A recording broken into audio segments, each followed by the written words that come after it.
അർജന്റീനയ്ക്ക് എന്താ കുഴപ്പം? മെല്ലെ ഈസി അല്ലേ? മെസ്സിക്ക് വേണ്ടി മരിച്ച് കളിക്കണ പിള്ളേരുള്ള ഒരു ടീമിന് ഇതൊക്കെ വലിയ കാര്യമാണോ എന്നാണ് ചോദ്യം അവർക്കാണ് കേട്ടോ. യെസ്, അപ്പോൾ നമ്മുടെ കണ്ടൻസും കാര്യങ്ങളൊക്കെ ഇഷ്ടമാണെന്നുണ്ടെങ്കിൽ യൂട്യൂബിലാണെന്നുണ്ടെങ്കിൽ ഒന്ന് സബ്സ്ക്രൈബ് ചെയ്യുക, ഇൻസ്റ്റയിലാണെന്നുണ്ടെങ്കിൽ ഒന്ന് ഫോളോ ചെയ്യാൻ ഓർമ്മിപ്പിക്കുകയാണ്. ഇത് അയച്ചു കൊടുക്കേണ്ടത് 90s 80s കിഡ്സിനാണ്. കാര്യം എന്താണെന്ന് വെച്ചാൽ അവർക്കാണ് ഇത് ഞാൻ പറയാൻ പോകുന്നത് കുറച്ചും കൂടെ കണക്ട് ആവുക. കാര്യം 2022 വേൾഡ് കപ്പിന് മുമ്പ് എനിക്ക് തോന്നുന്നു ഫുട്ബോൾ ചരിത്രത്തിൽ ടോപ്പ് ലെവലിൽ നിന്നുള്ള ഫുട്ബോളേഴ്സിൽ ഇത്രമേൽ സംശയിക്കപ്പെട്ടിട്ടുള്ള, അല്ലെങ്കിൽ ഇത്രമേൽ കളിയാക്കലുകൾ ഫേസ് ചെയ്യേണ്ട വന്നിട്ടുള്ള, ഇത്രമേൽ ഇൻസൾട്ട് ചെയ്യപ്പെട്ടിട്ടുള്ള ഒരു ഫുട്ബോളർ ലോക ചരിത്രത്തിൽ ഇല്ല എന്നുള്ളതാണ്. കാര്യം എന്താണെന്ന് വെച്ച് കഴിഞ്ഞാൽ 2016 യൂറോ അടിച്ച സമയത്ത് പറഞ്ഞിരുന്ന ഒരു കാര്യമാണെന്ന് വെച്ച് കഴിഞ്ഞാൽ, നോക്ക്, റൊണാൾഡോയ്ക്ക് പോർച്ചുഗലിനെ ലീഡ് ചെയ്യാൻ പറ്റുന്ന പോലെ നമ്മുടെ മെസ്സിക്ക് എന്ത് ചെയ്യാൻ പറ്റുന്നില്ല, അർജന്റീനയെ ലീഡ് ചെയ്യാൻ പറ്റുന്നില്ല എന്ന് വിമർശിച്ചവരുണ്ട്.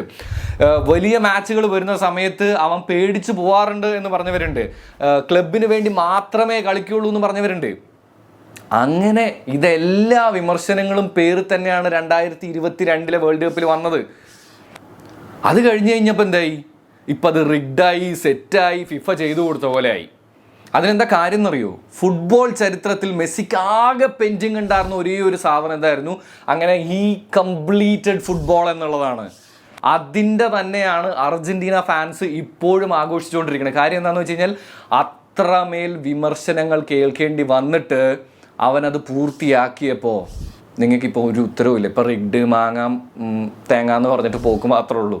Respect guys. അവൻ വായ്ത്താളം കൊണ്ട് അടിച്ചു നേടിയതല്ല ഇതൊന്നും. തൻ്റെ കാല് കൊണ്ടും തൻ്റെ കാലിലെ മാന്ത്രികത കൊണ്ടും നേടിയെടുത്തതാണ് ഈ സാധനം എന്നൊന്ന് ഓർക്കുക. അതിൽ തമ്മിൽ നല്ല വ്യത്യാസമുണ്ട്.